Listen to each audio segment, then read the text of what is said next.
So we'll go through some of the really actually quite simple math that tells us about the magnification of telescopes. Let's start by looking at this diagram. This is showing obviously something that looks like a refracting telescope, where we've got a lens right here and then an eyepiece at the other side. Actually, the math is just the same for a refracting telescope. The only difference there is you have a mirror.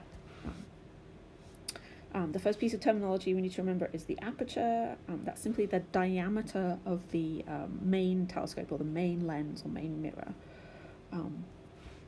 That lens is going to have a focal length that will be set by its F ratio. So you're going to hear about F ratios sometimes written like this.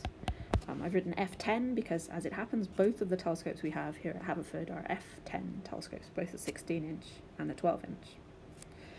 And so you're going to have that focal length. Sometimes, again, this will often be labelled F0 for the objective focal length. The objective is just the name of the biggest lens. So that'll focus the telescope to a point, and then you use your here the focal point, and then you're going to use your eyepiece to basically expand that out back into your eye. The eyepiece is going to have a focal length, which is called FE for the focal length of the eyepiece, and this will be labelled on most eyepieces. Here at Haverford, we have 1-inch eyepieces. With both telescopes, we'll have a 17mm eyepiece. That's the really big one that's on the 16-inch. So you need to do a bit of unit conversion there. So let's go to the definition of magnitude, which is given in this formula here. It's basically just the ratio between the apparent angular size of the object, so here given by beta, and the actual angular size of the object, alpha.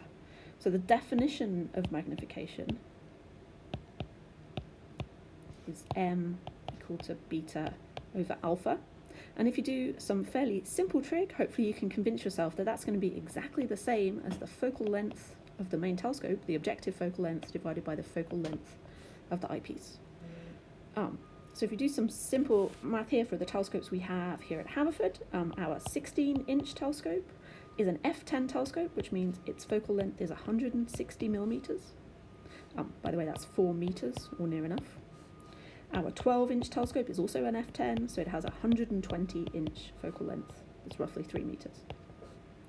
So if you put a 1-inch eyepiece on the 16-inch telescope, you're going to have times 160 magnification.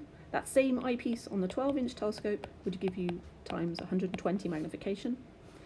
And just to finish this out, the 17mm eyepiece on the 16-inch telescope, again, we need some unit conversions between millimeters and inches, but if you do all that, you'll end up with roughly times 240 magnification. Magnification isn't everything. You also affect the field of view by the size of the eyepiece that you put on the telescope, and so you want to choose the eyepiece that gives you the appropriate balance between field of view and magnification.